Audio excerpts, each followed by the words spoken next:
Оваа зимска сезона за Македонија е убава и успешна во поглед на скијачката дисциплина спуст. Тоа е благодарение на 16-годишната Ева Милевска од Битола, која успеа да освои најмногу физ поени во оваа дисциплина од сите македонски надпреварувачи досега. Како дојде во контакт со скијањето, спорт за кој кај нас нема услови за еден надпреварувач професионално да тренира и да се развива? Какви се нејзините искуства од познатите престижни ски центри во Италија? Зошто ја привлекуваат брзите дисциплини? Како се развива нејзиниот талент и кои се зацртаните цели, ќе дознаеме денеска во Ферплей. Од Битола, директно во нашето студио, со задоволство ја пречекувам Ева, а вам ве канам и овој пат да бидете со нас на Телма.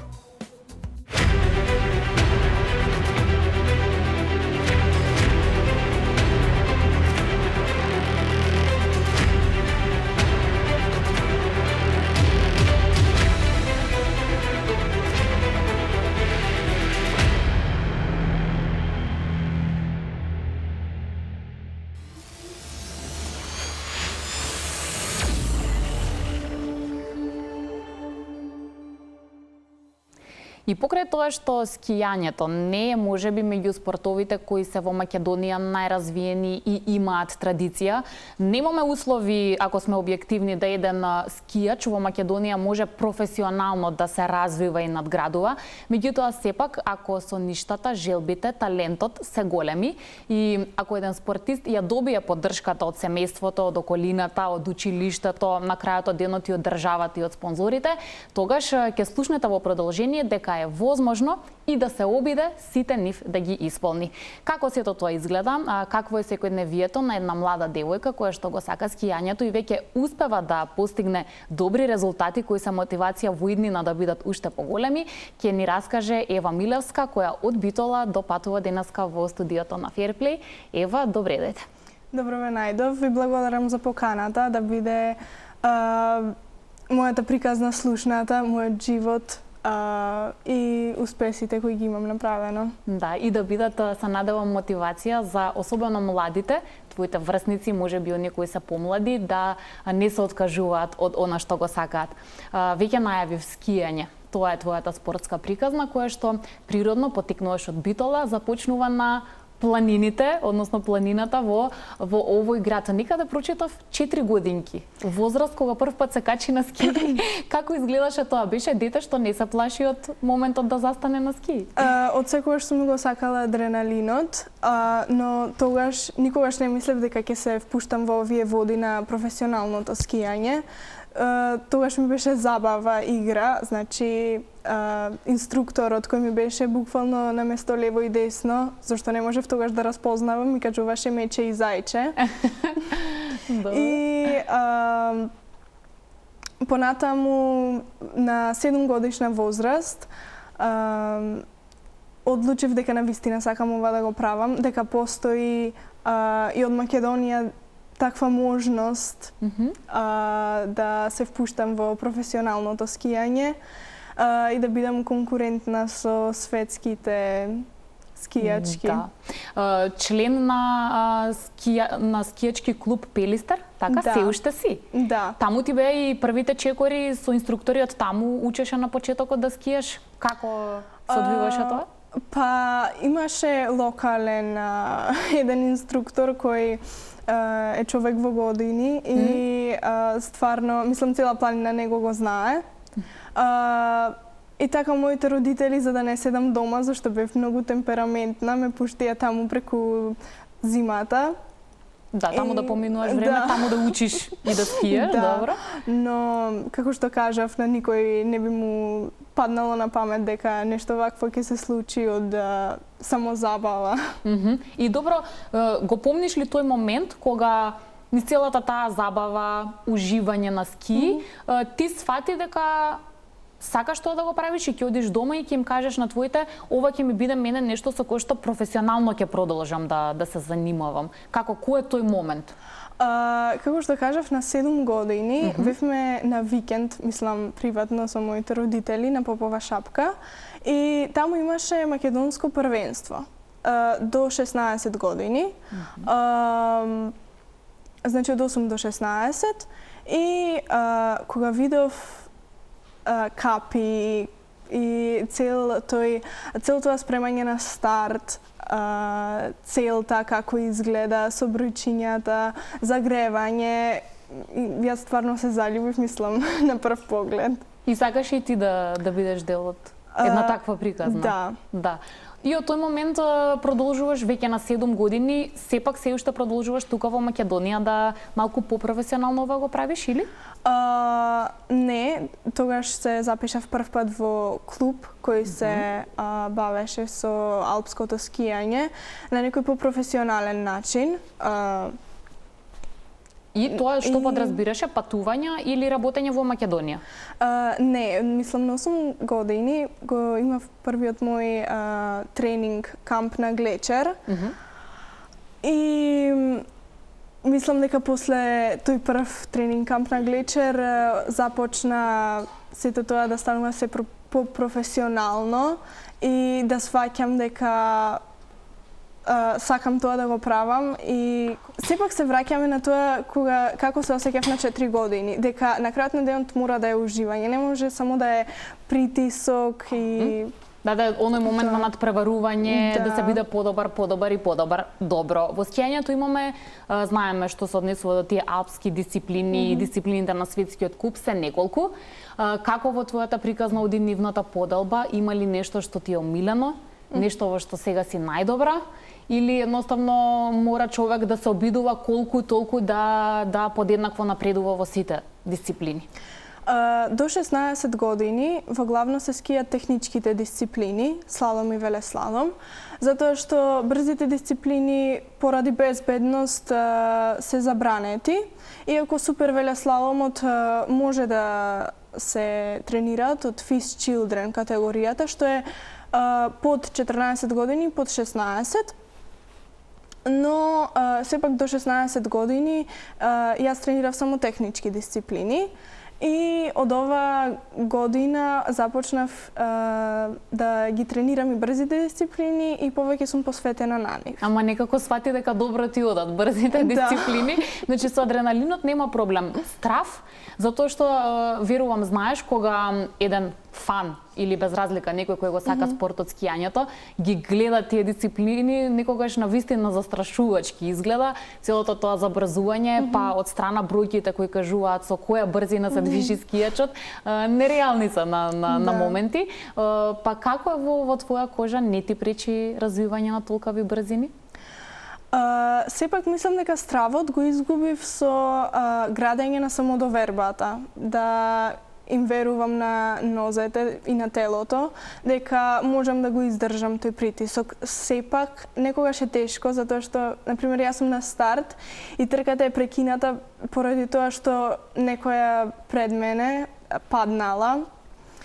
И сепак тоа е и тренирање на, мислам, ментално тренирање, но како што се впушти во тие води на брзите дисциплини, некако се повеќе сум опуштена и се повеќе можам тоа да го сватам полесно. Според мерењата, според искуствата, знаеме ли досега која била најголемата брзина со која си се движела? Или барем од прилика? Па, сигурно на спуст возиме повеќе од 100 км на час.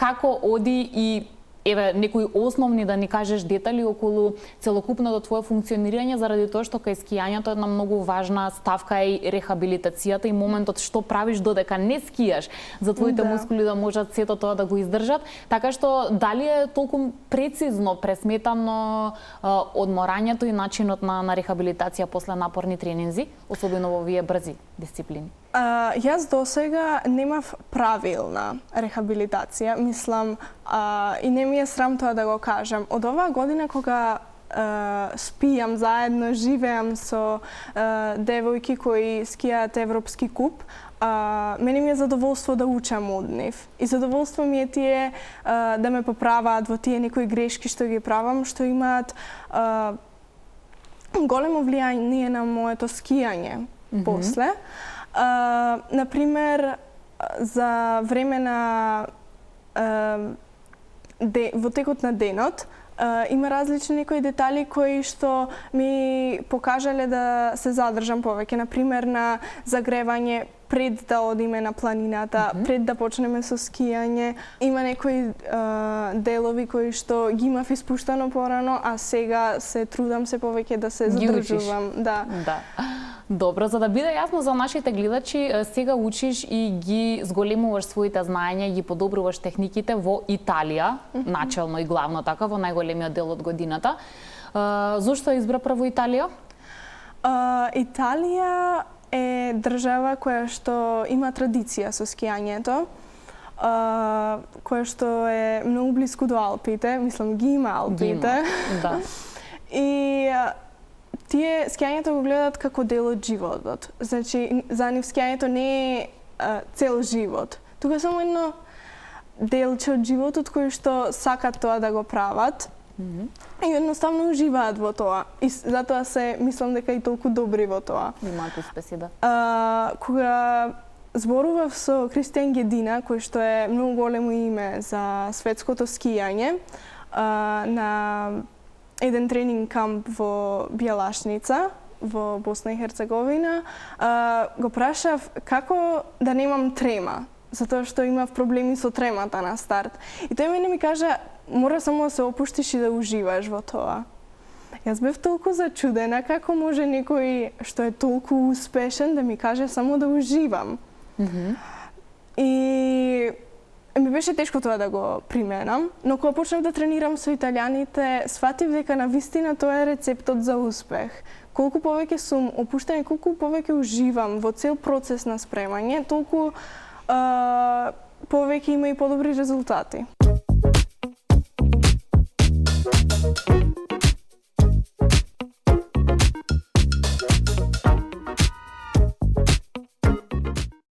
Како во Италија човек успева да влезе прво во тоа друштво во смисла да добие шанса таму да тренира?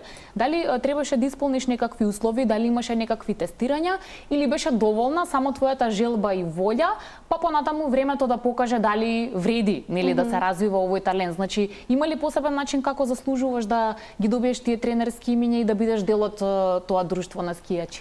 Па случајно стигнавме до тимот со кој што сум моментално сега со нив.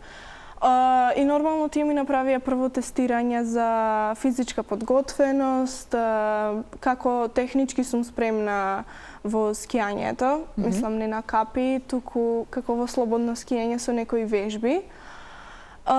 И нормално мојата желба и амбиција беше плюс на се тоа. И така продолжив со нив да тренирам, затоа што ја видов таа желба. Ја препозна. Да. И рекоа, окей, може да бидеш дел од ова друштво. И како сега тоа изгледа? Дали имаш еден ист тренер кој што е задолжен комплетно за целиот твој тренажен процес или со оглед на тоа што имаме различни дисциплини, за секоја дисциплина тренираш и со различен скијаш, различен тренер? Како што кажав, повеќе сум фокусирана на брзите дисциплини и имам еден тренер за брзите дисциплини кој што е цело време со мене, но тој мене ми кажа дека јас мора да ги тренирам и техничките за да можам да се подобрам и во брзите дисциплини. Така да пробувам да ги тренирам сите 4 дисциплини, но сепак со фокус во тоа што повеќе ме влечи. Имаме заеднички тренинзи, например, од двата тимови во велеслалом или некогаш ние кои што сме во едниот тим за брзи дисциплини одиме да тренираме слалом или пак тие што се во слаломот одат да значи пробат супер велеслалом, да. Поделба секој според она што најмногу го сака, влече и така натаму. Ова надпреварувачка сезона е можеби првиот, да речеме, малку посериозен чекор за тебе, затоа што веќе имаш 16 години и имаш право да бидеш дел од надпреварување каде веќе улога си играат физ поените. И јас кажа во најавата дека ти си првата македонка која во слалом успеа да има во тој поглед досега најдобар резултат, што до некаде и зачудувачки со оглед на тоа што не е оваа кариера предолга, не си ти веќе во сениори и така натаму, туку релативно брзо дојде до овој успех. Како тоа се случи? Како малку барем да ни поедноставиш и да ни биде јасно на кој начин човек овие поени ги собира и се подобрува во поглед на ранкингот, така? Тоа е веќе ранкинг на некое светско, европско ниво. Стварно за мене е успех што во спустот ги направив тие поени, што ме издигна на 410-тото место во светската ранг листа, а сум 10-та во генерацијата моја. Твоја генерација, право? Да. Сепак тие поени и сите тие пресметки на почетокот од сезоната ми беа мал притисок. Мислам, на старт размислував на нив некои пресметки, што беше грешно. И кога размислував на нив, не можев да се фокусирам на моето скијање и што треба навистина да направам додека скијам. Но сепак научив тоа да го избегнам и да се фокусирам на моето скијање и затоа мислам дека почнав да го подобрувам моето скијање, а не толку да сум обземена со резултатот. Значи помал притисок, подобар перформанс на ски патеките, иако не е лесно тоа да се постигне така. Може ли да ни објасниш како изгледа еден твој ден во Италија? Значи, мене ме интересира целиот процес од станување до сите обврски кои што еден скијач, кој е професионалец, треба во текот на денот да ги испочитува и да ги заврши. Па, нашиот ден започнува многу рано. Стануваме некаде од прилика во 5 часот. И прво се загреваме, мислам, ги активираме нашите мускули со некои вежби во апартманот кој што живееме. Нормално доручкуваме и потоа заминуваме на ски патеките. Од прилика се зависи, различно отвараат сите ски центри, но 8 часот веќе сме започнати со тренинг и правиме 10 спуштања во ден, кога ќе е тренажниот процес, но кога ќе сезоната на трки, тогаш тие спуштања се малце помали, за да можеме да се чуваме нашата сила. Па така, во текот на тој тренинг имаме некои анализи додека не снимаат и пробуваме, мислам, и тренерите пробуваат да ви укажат, да го сватиме нашето скијање, затоа што да се замислиме самите себе и во нашиот мозок и без да скијаме, како би го направиле тоа нешто. И потоа имаме ручек и некој одмор од 2 часа и потоа пак се враќаме на тренинг, но тоа е тренинг за сила, најчесто во теретана. И потоа имаме само вечера и толку сме изморени што легнуваме да спиеме 9:30-10. Тоа е тоа рехабилитација што рековме, и одмор неопходен. Спомена теретана или некаква сала, просторија за вежбање на интернет веќе се достапно. Можеме честопати да видиме дека за скијачите има посебен тип на справи и реквизити како би ги подобрувале своите перформанси, сила, мускулите на нозете и така натаму. Има ли такви нешта таму или теретана како теретана со класични тегови вежби што на сите ни се познати? Па во главно тие се справите за време на периодот кога се трките, но има некои вежби што ги користиме за одредени мускули кои што ги користиме истите и за наскијање.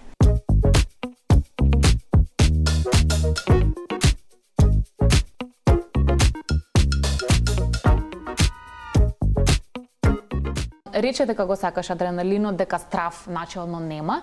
Но имало ли до сега некои така незгодни ситуации на патека, макар биле и на тренинг, кои што знаеле да те исплашат и да не ти биде сеедно, некој пат можеби, не знам, повреди до сега? Го гледаме тоа и во светскиот куп и така натаму, нели? Се случува често. За среќа, јас сум многу благодарна што до сега сум немала никаква тешка повреда. Но имало такви ситуации што малце ме уплашиле. Но сепак тоа се враќа пак со самодоверба. После, например, не знам, некој добар тренинг, се тоа ќе се заборави и пак се впуштам во цел процес, како што било и пред тоа. Да, таква случка имав пред скоро, што излетав на спуст, но за среќа немаше ниту пат, ниту повреда. Значи помина добар. Да. Што би се рекло, имаше и среќа можеби да имав биде среќа. секако што треба. Колку досега во оваа сезона, се уште си е тековна сезона, така? Ќе имаш предпоставам уште ангажмани, но досега кои беа, колку трки, колкава е бројката на трки на кои што учествуваше и може ли да спомнеме што сето тоа беше најуспешно за тебе? Па, не знам точна бројка, но мислам дека имам повеќе од 15 старта, од кои што најуспешни трки ми беа во Кортина d'Ampezzo, во брзите дисциплини Супер G и спуст. Моите цели за спуст за оваа година ги исполнив.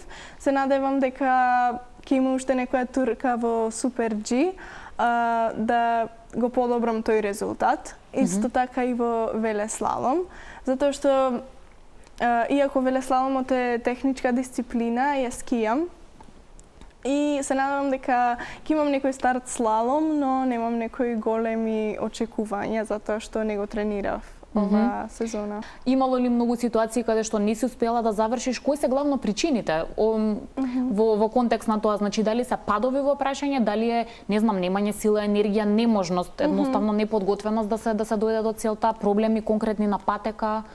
Па јас сум прва година во професионалното скијање и со тоа имам помал стартен број затоа што поените ми се повисоки отколку некој што е постар и повеќе години во тие физ трки.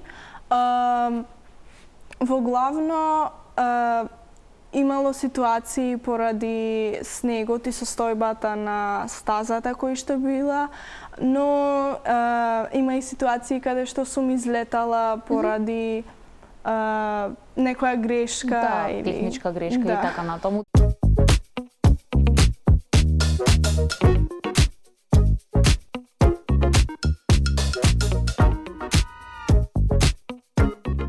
За целата оваа приказна да биде возможна и така како е потребна поддршката од семејството, можеби тука во нашата близина семејството Костелич е еден од најпознатите примери во овој контекст за поддршка на своите деца кои потоа стекнаа светска слава и успеси. Што тоа значи? Како твоите помагаат во поглед на ова, ајде да ја наречеме кариера? Дали ова за нив подразбира чести патувања? На кој начин може да ти помогнат, а каде веќе немаат ингеренции и начин да помагаат, туку останува на тебе понатаму самата да се снаоѓаш? Па, во детското скијање до 16 години тие, мислам, татко ми во главно ме возеше и на трки затоа што немав конкретен тим со кој што тренирав. За текот на летните припреми ќе имав некој тренажен процес со одреден тренер, но сепак тоа не беше толку долготрајно. Без поддршката на моите родители не би имала ништо од ова, ниту блиску, затоа што тие даваат се од себе и финансиски и со нивната сила со тоа што ме возат цело време. Успеваат ли да доаѓаат да навиваат кога има трки? Да бидат таму, ако не на сите, на голем дел од трките? Да, тие сакаат и успеваат на некои трки да дојдат. Сепак од оваа сезона имам голем број на трки, со тоа што веќе сум и опуштена и не сум толку плашена за дел од трките. Во детско скијање исто така беа на дел од трките да ме гледаат во регионот, најчесто на Балканот, но и подалеку. Дали има стресно тоа? Знаеш, на оние ТВ преноси, особено за спуст, има фамилии и роднини што вака гледаат трка. Значи, само чекаат скијачот да дојде на целта. Има, навистина има такви примери, па со твојата каква е ситуацијата? Мислам, дали има стрес твоето скијање или веќе се навикнати и можат слободно да следат што се случува на патека? Па, можат да гледаат, но сепак некогаш име страв, што е нормално, родители се, но ми веруваат дека можам тоа да го правам и затоа и ме поддржуваат толку многу години. Со тоа што мислам дека некогаш и за мене е страшно, не можам да замислам во нивна кожа, но сепак тие секогаш ми кажуваат дека уживаат во тој процес на патување и да ме гледаат мене и како се повеќе и повеќе се подобрувам во скијањето. Да. Ги спомена финансиите, одлично и за поздрав што твоите успеваат некако да се снајдат, меѓутоа скијањето е апсолутно меѓу најскапите спортови и подразбира големи трошоци, така што постои ли расположение и друг тип на финансиска помош која што си ја добила или сето тоа оди на некаков приватен тип на финансирање? Оваа година имам делумна поддршка од Федерација и од Федерацијата? Некои приватни спонзори, да, но сепак во споредба со колку кошта една сезона, не може тоа баш да се спореди, но се надевам дека тоа ќе се подобри, затоа што, мислам, сега цел тој вар паѓа врз моите родители. Но добро, со подобри резултати, да се надеваме дека целата таа приказна би била и поинтересна за поддржувачите. Сепак успесите се главната цел и оно околу кое што целата оваа приказна се врти. Од каде имаш најголема конкуренција и најдобри и најподготвени скијачки? Еве, ако говориме за таа некоја граница возрастна од 16 до кај 20-21 година? Па сега немам настапено надвор од Италија за оваа сезона, но таму е скијањето. Значи, таму конкуренцијата е многу голема. Првите 10 на трката возат Европски куп, што е тоа многу големо. Престижно надпреварување, па да, тоа е меѓу престижните. Но сепак научив да не ме допира тоа, туку да го земам тоа како мотивација и дека се надеш дека еден ден ќе можам и јас да бидам конкурентна меѓу нив.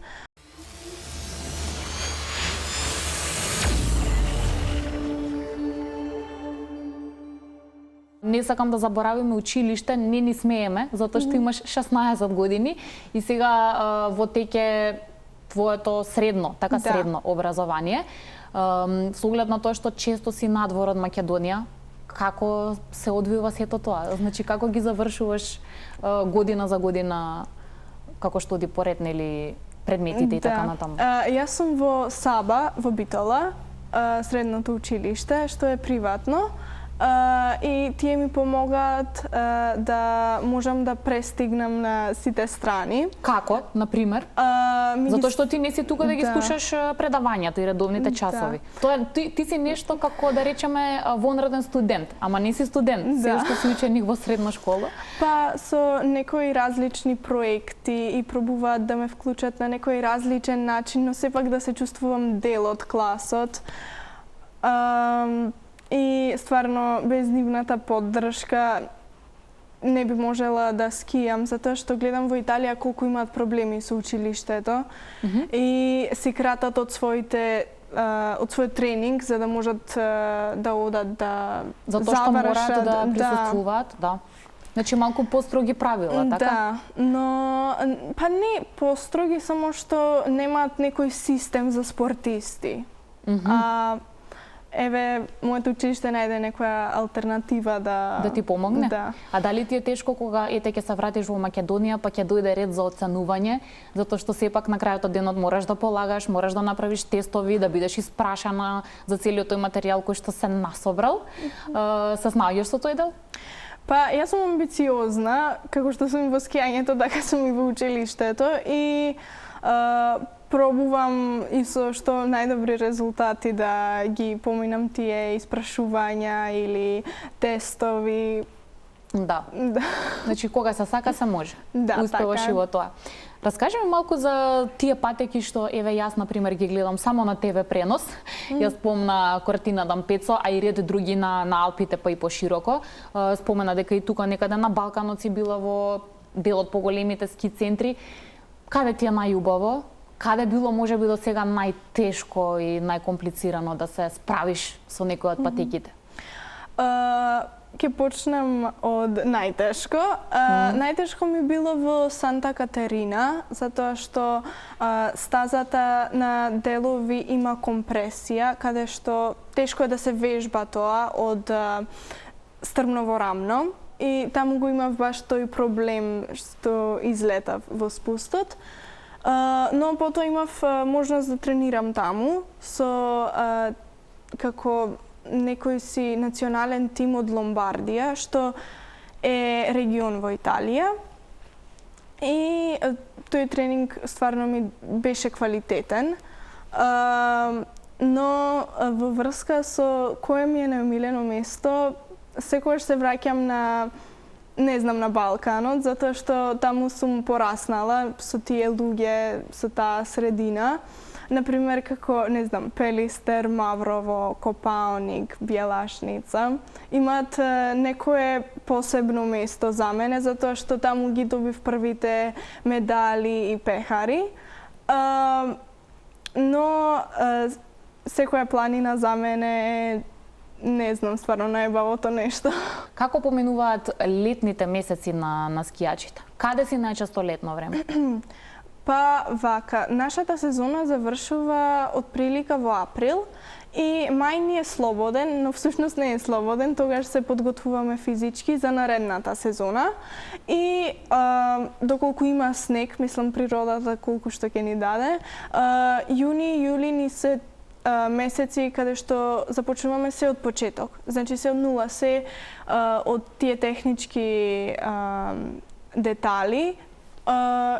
Мислам, скроз се детали, затоа што пробуваме балансот да го насочиме, например, на малиот прст или пак на палецот на ногата. И затоа е тој, како се ресетира на почеток на сезона. Додека се тие месеци во летото, се поинакви подготовките, например, за физичката сила, отколку додека е периодот на трките. Тогаш поинтензивно се работи на овој дел? На сила, на таков тип на вежби, кога не сте можеби буквално секој ден на ски патека, или? Затоа што велиш различно е? Да, па најчесто повеќе имаме фокус на кондиција и чистење на телото. И работиме на тие координација, фокус, за да може да го имаме најсилни, мислам, телото да ни е најсилно баш во овој период сега. Значи така со време мора месеци однапред да се мисли како и во која состојба ќе биде телото во декември, јануари и така натаму. Кога веќе ги споменав тие престижните ски центри, знаеме дека турнијата од светскиот куп секако минува таму. Си имала ли прилика некогаш можеби да видиш и лично дел од најголемите звезди на скијањето, можеби понекогаш нивен тренинг и така натаму? Знаеме дека тоа не е од јавно и дека тие се обидуваат своите тактики да ги сокријат од јавноста. Не можеме сите да гледаме, не знам што прави Микаела Шифрин и така натаму, но имало ли такви ситуации кога таму ќе ги сретнете, видите? Да, се погоди кога бев во Франција на подготовки, да има светски куп мажи во Супер G.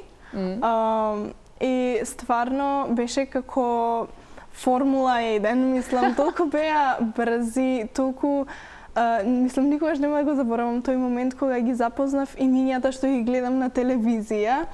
И дури онака како нереално не изгледаше, но исто така имав и да ги видам дел од жените кои што возат светски куп во Хинтертукс, каде што има еден ден тренинг пред првата трка од светскиот. Во сезонот, добро. Да, од тој ланец на трки. И тоа беше ова година. И сепак стварно ми беше задоволство да се запознам и дури тој краток разговор од 5 минути да го запомнам.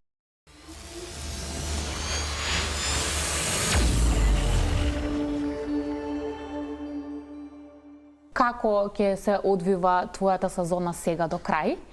И уште малку пошироко за твоите планови, рече, желбите се еден ден да бидеш на престижните надпреварувања, но дали од ова сега точка каде што се наоѓаш има долг пат за да се стигне до таму?